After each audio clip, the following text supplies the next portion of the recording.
Bahay, I just reviewed Parkway's master plan, and my summary really is it really shows the power of small companies, because you're proposing to solve, as a small company, to solve a challenge that a multi-billion-dollar industry is faced with, and the issue in itself is a multi-billion-dollar issue. So it's interesting how the industry went about it.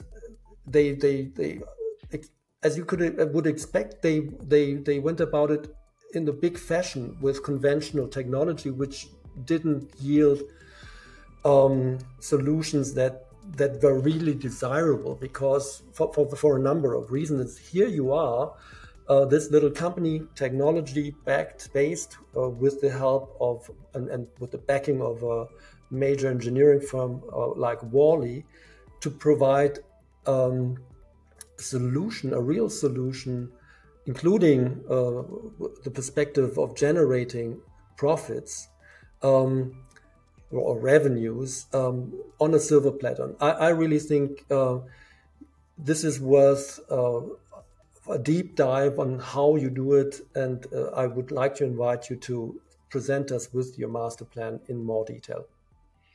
Yes, thanks, Sven. So I think a great question, and I understand the question very well. So in terms of the master plan, there is of course a separate presentation and materials, and investors and viewers are welcome to review those for more detail. But specifically answering your question around why is it that small companies, and why is it that the likes of Parkway has been able to develop a solution here, I think is a great question. And I think at the heart of it, being small, being innovative, being able to be agile, sort of key words that are often associated with innovation, are at the core. And I guess if I could just give you a little bit of insight in that, if you're a large service provider and you sell filters or pumps or whatever it is, when a client is looking for a problem, you're naturally just trying to sell what you already have. There isn't the incentive to develop a new product. Your job is selling what you've already produced.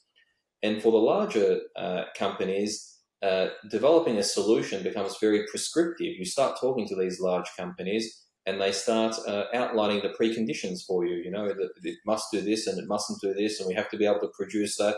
And it's all very well intended, of course. They're large incumbents, have very established processes that have served them very well. So that's very, very understandable.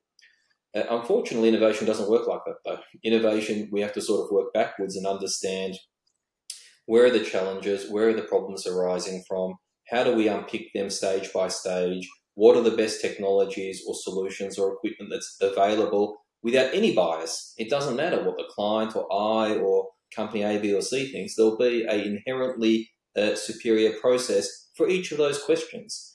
And I guess as a small team without a legacy, without a horse in this race, being able to methodically work backwards and think, if we had to dewater this, if we had to remove these contaminants, if we had to remove algae, if we needed to produce products, if we needed to dewater, which of the 50 technologies would we use? Being able to, without any bias, just letting science do its thing in terms of objectively or thermodynamically or techno-economically, there's a range of filters or prisms we have to work through to develop a superior process. So that's a more philosophical answer about how one might approach, how a smaller company may approach this without the challenges that a larger company may face.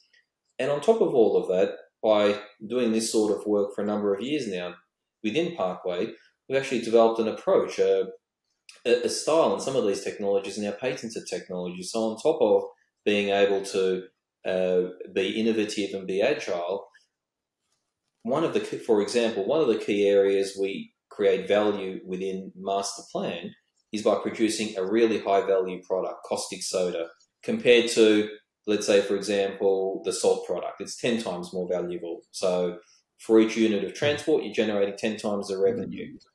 But that process of being able to do that using a causticization process in CSG-derived brine is patented. We own that patent now. So we have a number of sort of key IP technologies that we own, which are inherent roadblocks that prevent other people going down that path.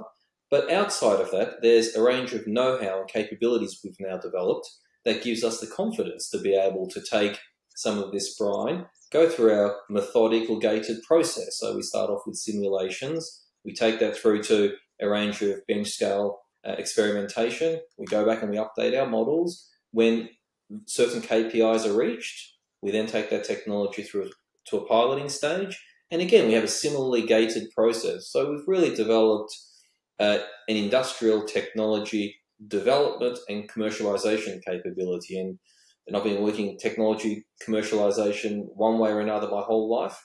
And to have this level of capability with this level of senior people, key technologies, addressing global markets is really, really unusual. And I guess sort of explains why we've been able to attract the caliber of partner, the caliber of client, and really been able to put forward master plan with some confidence. So I'm not sure if that answers your question, Sven, but really I think that is a great observation, I think.